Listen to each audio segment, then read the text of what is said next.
Jika saya menjadi seorang pemimpin di sebuah kawasan pariwisata Pulau Pari, dan kemudian para masyarakat setempat mulai menunjukkan sikap tidak bersahabat kepada para wisatawan karena meningkatnya komodifikasi, kira-kira edukasi apa sih yang akan saya berikan kepada masyarakat? Nah, sebelum masuk ke edukasi yang akan saya berikan pada masyarakat, pertama-tama kita harus tahu dulu komodifikasi itu apa sih. Komodifikasi ini tuh biasa disebut turistifikasi kalau dalam pariwisata, yaitu upaya menjadikan masyarakat tujuan wisata menjadi sebuah objek pariwisata. Nah, terus apa yang jadi masalahnya? Nah, yang pertama itu ada ekonomi impact, di mana ada ketakutan dalam hati masyarakat jika mereka tidak bisa bersaing dengan orang-orang di sekitar mereka. Yang kedua itu ada socio-cultural impacts, di mana ada ketakutan dalam masyarakat jika para wisatawan tersebut akan mengubah sosial kultur yang sudah ada sejak lama di daerah wisata tersebut. Dan yang terakhir itu ada environmental impacts, di mana ada ketakutan dalam masyarakat terhadap perubahan lingkungan yang ada di sekitar mereka. Nah, kemudian kira-kira edukasi seperti apa yang akan saya berikan sebagai seorang pemimpin?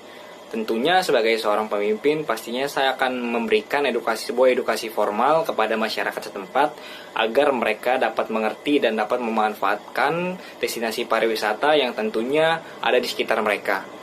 Nah, edukasi formal ini juga tentunya nantinya akan meningkatkan kepercayaan masyarakat kepada pengelola pariwisata.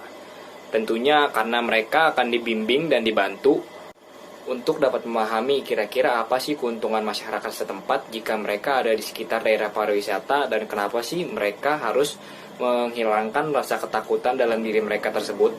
Baiklah, mari kita masuk ke edukasi yang pertama, yaitu dari segi ekonomi.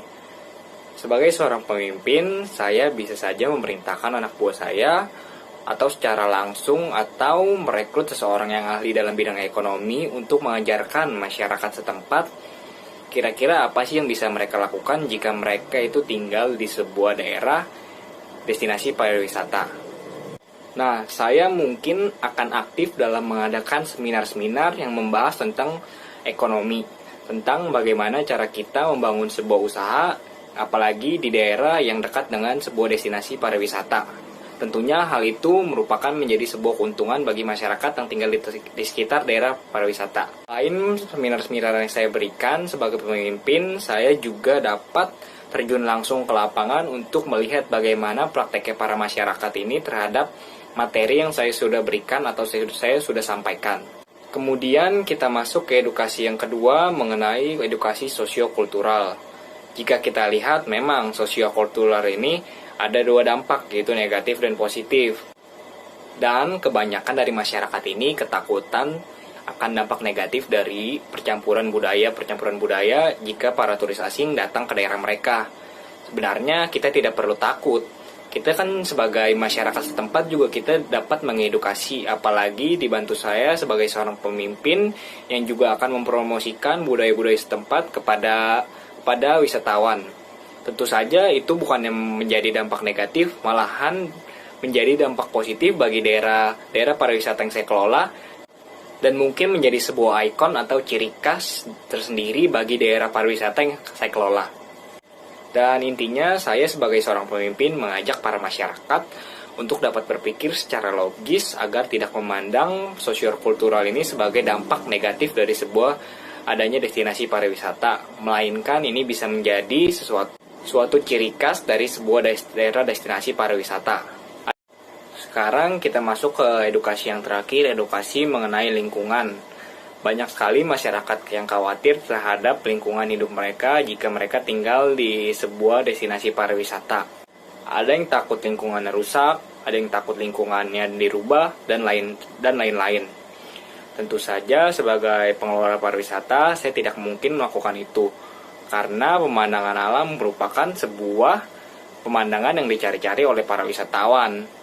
Dan itu merupakan sebuah nilai jual yang tinggi. Jadi saya tidak mungkin melakukan perubahan terhadap pemandangan alam tersebut.